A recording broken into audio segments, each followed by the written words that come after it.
She thought it was just one night, a mistake she could bury and forget forever. But months later, her body began to change in ways no one could explain.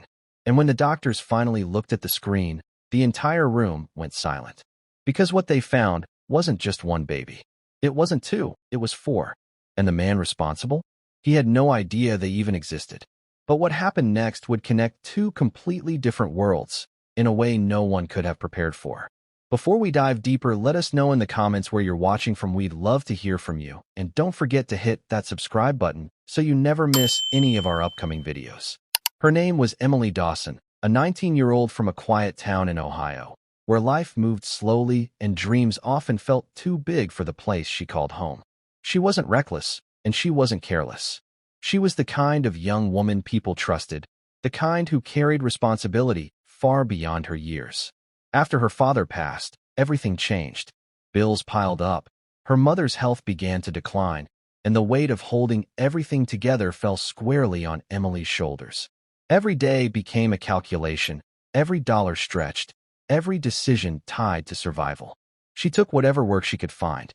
Early morning shifts at a diner, late-night cleaning jobs, anything that paid enough to keep the lights on and food on the table. But it was never enough. And when an opportunity came through a coworker, an overnight shift at a luxury hotel hosting high-profile guests, it felt like a rare break. The pay was better than anything she had seen before. Just one night, they said. Simple work, they said. No experience needed. She hesitated, but desperation has a quiet way of making decisions for you. That night, the hotel looked like something out of another world. Gold-lit entrances, polished floors, quiet staff moving with precision, and guests who carried themselves like nothing in life had ever gone wrong. Emily didn't belong there, and she knew it. But she kept her head down and followed instructions. Room 1208. VIP guest. Deliver a bouquet. Make sure everything looked perfect. In and out. But when she reached the door, something felt off. It was the kind of feeling you can't explain, the kind you try to ignore because you need the money more than you trust your instincts. She knocked. A voice from inside told her to come in. And that moment changed everything. What happened inside that room was something Emily never spoke about. Not to her friends, not to her mother, not to anyone. She walked out of that hotel with the same quiet determination she walked in with. Except now she carried something invisible, something heavy. She told herself it was over, that it would stay in the past, that she could move on. Weeks passed, and life returned to its routine. Work, home, worry, repeat. But slowly, her body began to send signals she couldn't ignore. Exhaustion that didn't go away. Nausea that came without warning. A feeling that something wasn't right. At first, she blamed stress. Then she blamed overwork. But deep down, she already knew. When she finally took the test, her hands were shaking. The result confirmed what she feared. Pregnant. For a moment, everything stood still. Her thoughts raced faster than she could process them. How could she explain this? How could she afford this? What would her mother say? And more than anything, how could she carry a child that came from a night she wanted to forget? She considered every option. Silence. Denial. Running away from it entirely. But time doesn't pause for fear. Weeks turned into months, and the reality became impossible to hide. Finally, she went to a clinic, hoping for answers, hoping for clarity, hoping maybe there had been some kind of mistake. The room was quiet as the technician began the scan. Emily watched the screen, not fully understanding what she was seeing. The technician's expression changed. Subtle at first, then unmistakable. She paused, adjusted the machine, and called in another doctor. Then another. Emily felt her chest tighten. Something was wrong. And then they told her. Not one. Not two. 4. For heartbeats. For lives growing inside her. The words didn't register at first. It felt impossible. She had never heard of anything like it happening to someone like her. She wasn't prepared for one child, let alone 4. The weight of it all crashed down at once, leaving her overwhelmed, terrified, and completely alone. Because the man responsible didn't even know. He had returned to his world. A world of wealth, influence, and control. His name was Daniel Whitmore, a millionaire businessman known for his success, his connections, and the image he carefully maintained. To him, that night was nothing more than a passing moment, something that didn't follow him beyond those hotel walls. But for Emily, it became her entire life. She made a choice then. a choice that would shape everything that came after. She wouldn't tell him. Not yet. Maybe not ever. She would carry this alone, raise them alone, protect them in a way no one had protected her. And so she did. The months that followed were the hardest of her life. Her body changed rapidly under the strain of caring for children. The risks were high, the complications constant. Doctors monitored her closely, warning her about the dangers, preparing her for outcomes no mother ever wants to hear. But she held on. Through the fear, through the pain, through the uncertainty, she held on. And when the day finally came, it changed everything once again. For babies. For fragile, beautiful lives brought into a world that hadn't made space for them. Emily looked at them, overwhelmed not just by fear anymore, but by something deeper. A sense of responsibility that outweighed everything else. Whatever had happened before, whatever pain she carried, these children were now her reason to keep going. But life didn't get easier. Raising one child is hard. Raising four, alone, with limited resources, felt impossible. Every day became a test of endurance. Sleepless nights, constant worry, bills that never stopped coming. She worked when she could, relied on small support systems when they were available, and sacrificed more than anyone around her truly understood. Years passed, and life did not become easier for Emily Dawson, but it became structured. She learned how to manage chaos in a way only someone forced into it can. For children meant for different needs, for different personalities, for lives depending entirely on her ability to keep going even when she felt like she couldn't. There were nights she didn't sleep, days she barely ate, and moments where the weight of everything pressed so heavily on her that standing still felt like the only option. But she never stopped.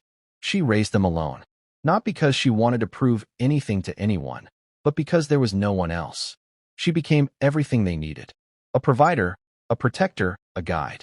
She learned how to stretch every dollar, how to turn very little into just enough, how to carry responsibility without letting it break her in front of them.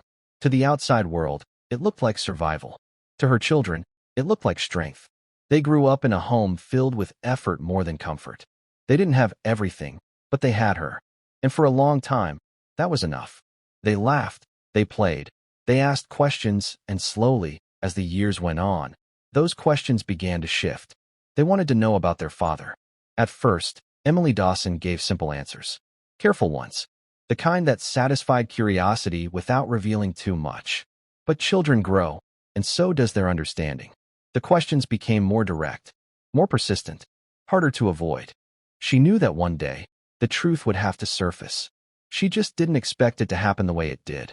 It started as something small, a routine school program designed to teach students about identity and family history. A project that involved DNA testing, something educational, something harmless. At least, that's what it was supposed to be. Emily Dawson didn't think much of it at the time. It seemed like just another assignment, another part of their lives moving forward in a normal direction. There was no reason to believe it would lead anywhere significant. No reason to think it would connect dots she had spent years keeping apart. But some things don't stay hidden when given the chance to surface. When the results came back, they didn't just provide information. They revealed a connection. At first, it was just data. Names, matches, distant relatives. But then, one result stood out. Clear, direct, impossible to ignore. Daniel Whitmore. The name appeared without warning, without preparation, without any way to soften what it meant. It wasn't a possibility. It wasn't a guess. It was a fact. The millionaire. The man from that night. For a moment, everything Emily Dawson had built around silence felt like it was collapsing. The separation she had maintained for years, the careful distance between her world and his, was gone in an instant. What she had chosen not to say had now been revealed without her permission, and there was no taking it back. The information didn't stay contained. Systems connect. Data spreads. And in a world where identity can be traced with a few clicks, it didn't take long for the connection to reach beyond her control. Eventually, it reached him. Daniel Whitmore received the information in a way that didn't allow for misinterpretation. At first, it seemed like an error. Something that didn't align with the life he knew, the reality he had built. He had no memory of fatherhood, no awareness of children connected to him, no reason to believe that something from his past had followed him into his present. But the data didn't change. It remained clear, direct, unavoidable. And so, for the first time, he was forced to look back. The meeting was arranged quietly. No attention, no public awareness.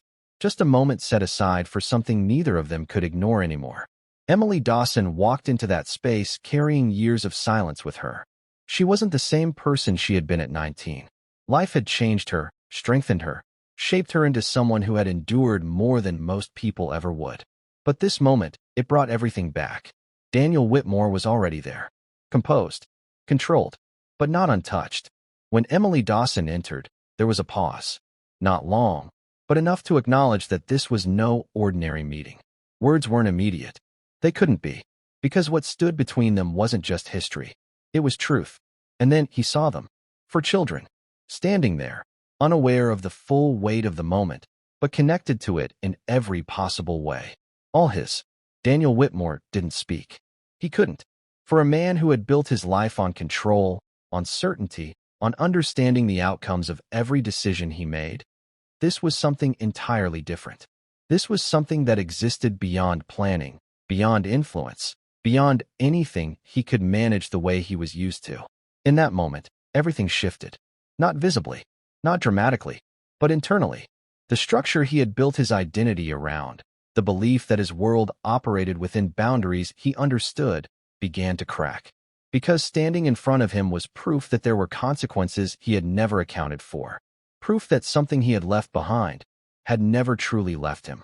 Emily Dawson watched him, not with anger, not with expectation, but with a quiet awareness of what this meant. She had lived this reality for years. She had carried it, shaped it, survived it. And now, for the first time, he was stepping into it. There were no easy words, no simple explanations, only the undeniable truth. 4 children, a past that refused to stay hidden, and a present that demanded to be faced. Because in that moment, everything Daniel Whitmore thought he controlled slipped away. But this wasn't just about money. It wasn't just about responsibility. It was about truth. The kind of truth that doesn't disappear once it's revealed. The kind that forces people to confront parts of their lives they never planned to revisit. For Emily Dawson, that truth had been part of her reality for years. For Daniel Whitmore, it had arrived all at once. In the days that followed that meeting, silence returned, but it wasn't the same silence as before. This one carried tension, questions, decisions waiting to be made. Emily Dawson went back to her life, but everything felt different now. The distance she had once relied on was gone. There was no longer a clear line separating her world from his. Daniel Whitmore, for the first time in a long time, found himself in unfamiliar territory. This wasn't a business problem. It wasn't something that could be solved with negotiation or strategy. This was personal, permanent, and deeply public if handled the wrong way. Because the truth was no longer contained. There were records, data, connections that couldn't simply be erased. And in a world where information travels faster than intention, it was only a matter of time before others began to notice. Questions would be asked, stories would form, and once that happened, there would be no controlling how it unfolded. What no one expected was what he did next. At first, there were assumptions that he would deny it, that he would distance himself, that he would use his influence to make the situation disappear before it had the chance to grow. It would have been the easier path, the predictable one, the kind of decision someone in his position could make without facing immediate consequences. But Daniel Whitmore didn't take that path. Instead, he stepped forward, not quietly, not behind closed doors, publicly. The acknowledgement came in a way that left no room for doubt, no attempt to minimize, no effort to redirect. He confirmed what the evidence had already shown. For children, his children, a past he had not accounted for, now fully part of his present. The reaction was immediate. Some people questioned his motives. Others focused on the timing. There were those who saw it as responsibility finally being accepted, and those who believed it should have come much sooner. But beyond all of that, there was one undeniable shift. The truth had been claimed. For Emily Dawson, that moment carried a weight she hadn't prepared for. For years, she had lived without acknowledgement, without support, without anyone standing beside her in what she had faced alone. And now, suddenly, everything had changed.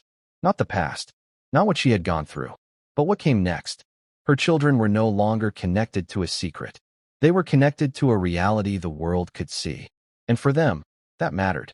Because identity isn't just about where you come from. It's about understanding it, owning it, having the ability to ask questions and receive answers without silence standing in the way. Daniel Whitmore's decision didn't erase what had happened. It didn't undo the years Emily Dawson had spent carrying everything alone. It didn't change the night that started it all. But it did something else. It shifted responsibility into the present. It created a space where the future could be shaped differently than the past. And sometimes, that's where change begins. But not everyone saw it that way. There were still questions, still doubts, still moments where the past felt too heavy to simply move forward from. Because truth doesn't come with easy resolutions. It comes with consequences, with reflection, with the need to understand not just what happened, but why. One moment, one decision, and 4 lives forever changed. Emily Dawson had made her choice years ago when she chose silence. A choice built on fear, protection, and survival. Daniel Whitmore made his choice when the truth reached him. A choice that could have gone in many directions, but didn't. And now, everything that followed belonged to those decisions. Because life doesn't always give second chances in the way people expect. Sometimes, it gives something else. A moment to face what was avoided. A moment to respond when it matters most. And the question that remains isn't simple. If you were in Emily Dawson's position, would you have stayed silent? Or would you have told the truth from the very beginning? Stories like this remind us that no matter how deeply something is buried, the truth has a way of finding its way back to the surface. Emily Dawson carried that truth in silence for years, protecting her children the only way she knew how, while Daniel Whitmore lived a life completely unaware of what had been left behind. 2 different realities, connected by one moment neither of them could erase. But what do you think? Did Emily Dawson do the right thing by staying silent, focusing on raising her children and protecting them from a world she didn't trust? Or should she have spoken up sooner, no matter the risks, no matter the consequences? And what about Daniel Whitmore? Do you believe stepping forward when the truth came out was enough? Or do you think some actions come too late to truly make a difference? There's no simple answer. And that's what makes stories like this stay with us long after they're told. Let us know your thoughts in the comments below. We'd really like to hear your perspective on this one. And if this story surprised you, there's another one coming that takes things even further in a way you wouldn't expect. Make sure you're subscribed so you don't miss it.